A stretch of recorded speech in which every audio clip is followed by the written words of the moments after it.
This is the entranceway to the rescue, and it's off from a very quiet road, and we have electric that goes across the driveway. The entire property is electric throughout the woods so that the horses can freely come and go as they would like.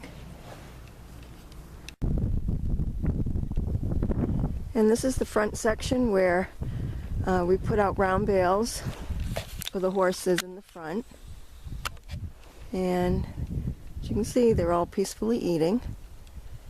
And there's Miles, Christmas, Callie, Chance, Little Grace, Lucky, and Benny are currently the front horses. Each one has a special need.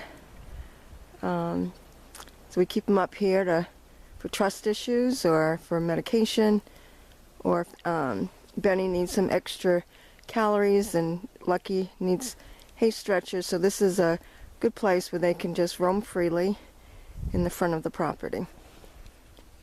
And this is the driveway from that front entrance walking up to the rescue. And it has all woods there, and it's all enclosed in electric, so the horses can go into the woods or out. And this is looking down the driveway, and we have fields over there, and again we have electric to keep the horses in. And again, these are the front horses, and they all get along great. As you can see, they're all in one big old section eating hay.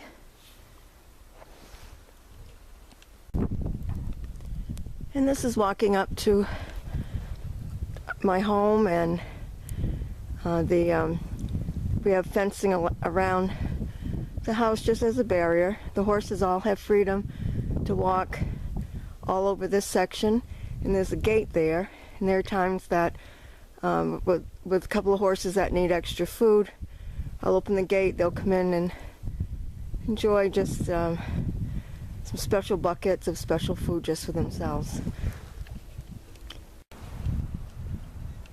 This is the front barn where the front horses have the freedom to come and go, and again, that's the middle section. And the property line and the fencing is cedar with electric and goes all the way down to the front driveway.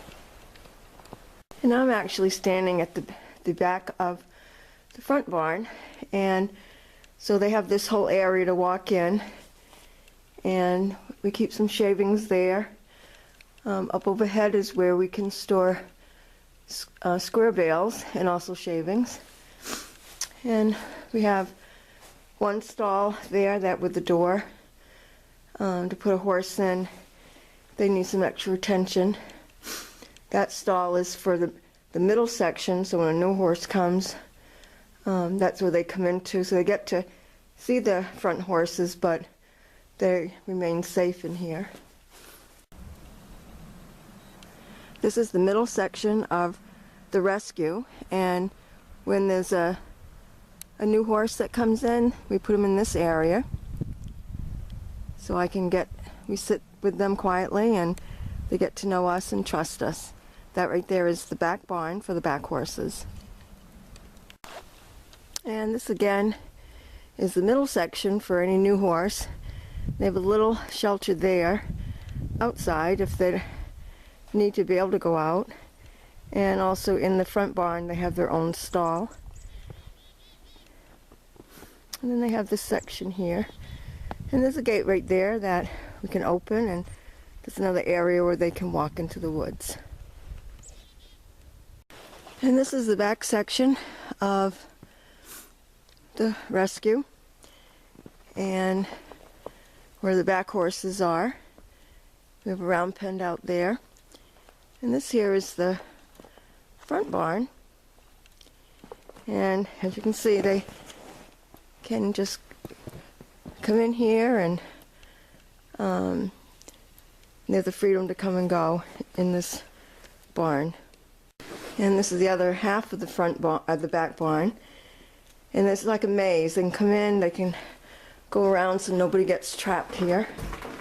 And a little tack room or where I keep supplies for like a hoof pick and brushes.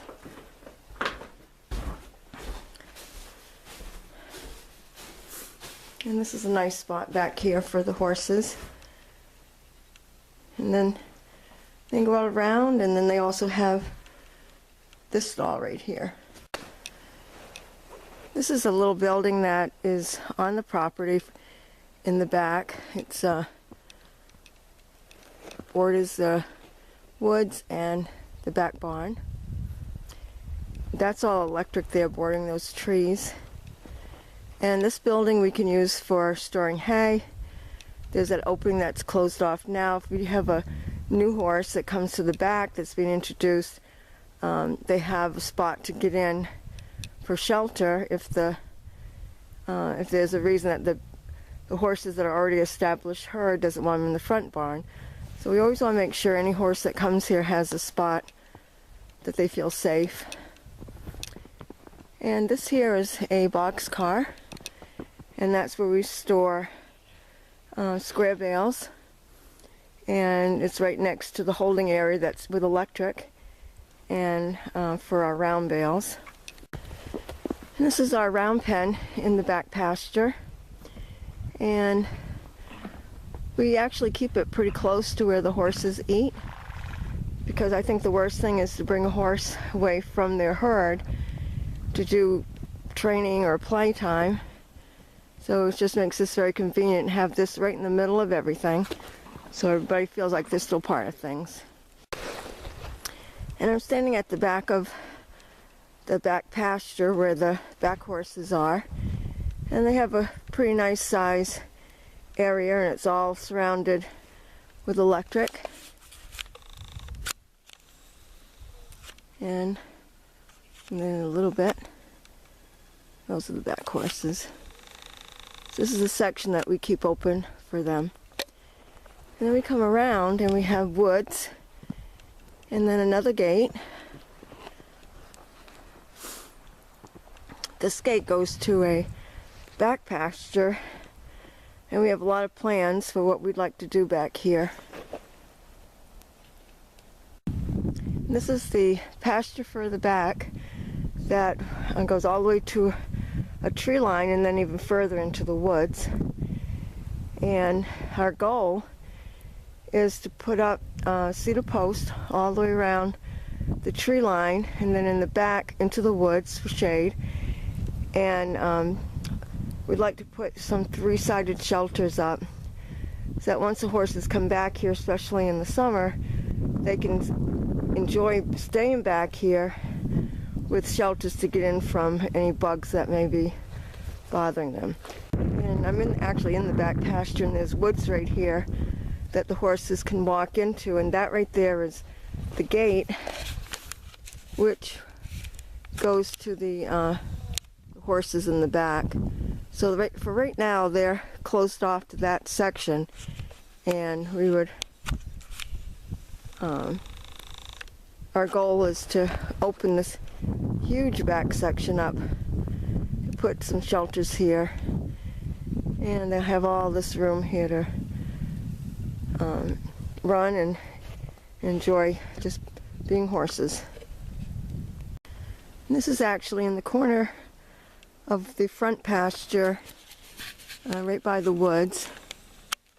And there, in the 7 years that we've been a rescue and taken in horses, that we've had to put down by our vet, Foxcroft Vet, 4 of our horses, and this is the place that we have chosen to give them a peaceful resting place out the corner of the woods.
Happiness is.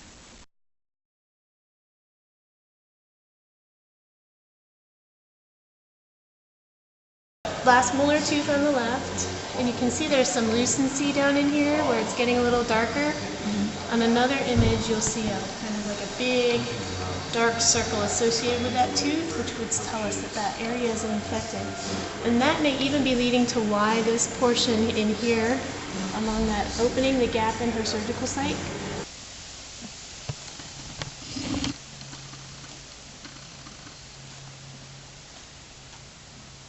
How long should we be standing here eating for, you think? 15, 20 minutes. Wow. Did it again. Dr. Allison and Dr. Barrett did it again. She's eating. Oh, wow.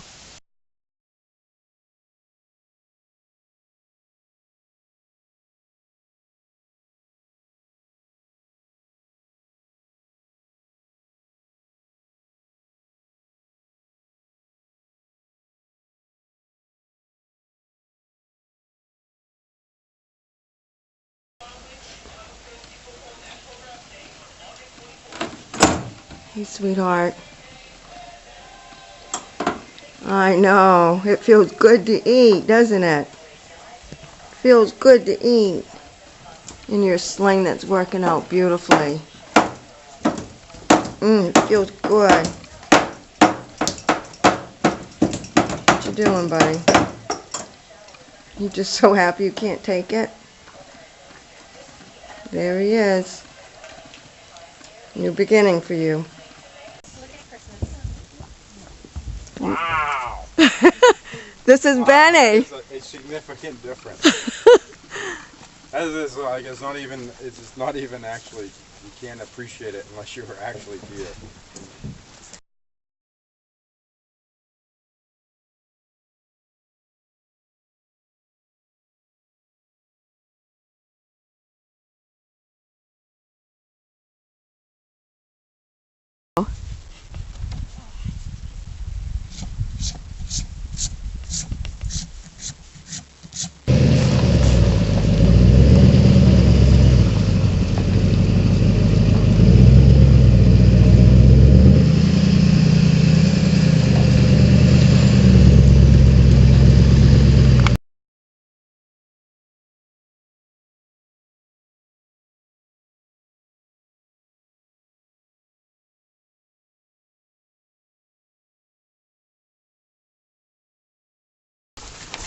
Encephalitis, Eastern equine infectious encephalitis. We're going to do triple E, we're going to do tetanus, which is Clostridium tetani, and we're going to do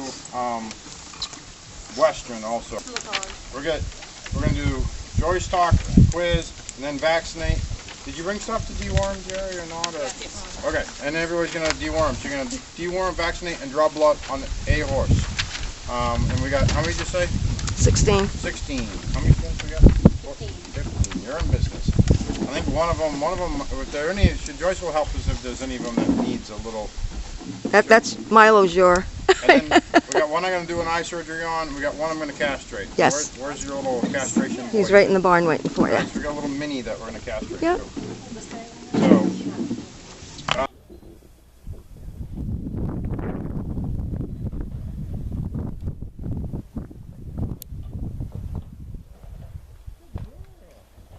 Oh, good girl, Christmas. Welcome. Oh, look at a precious girl with her pink halter. Lead robe.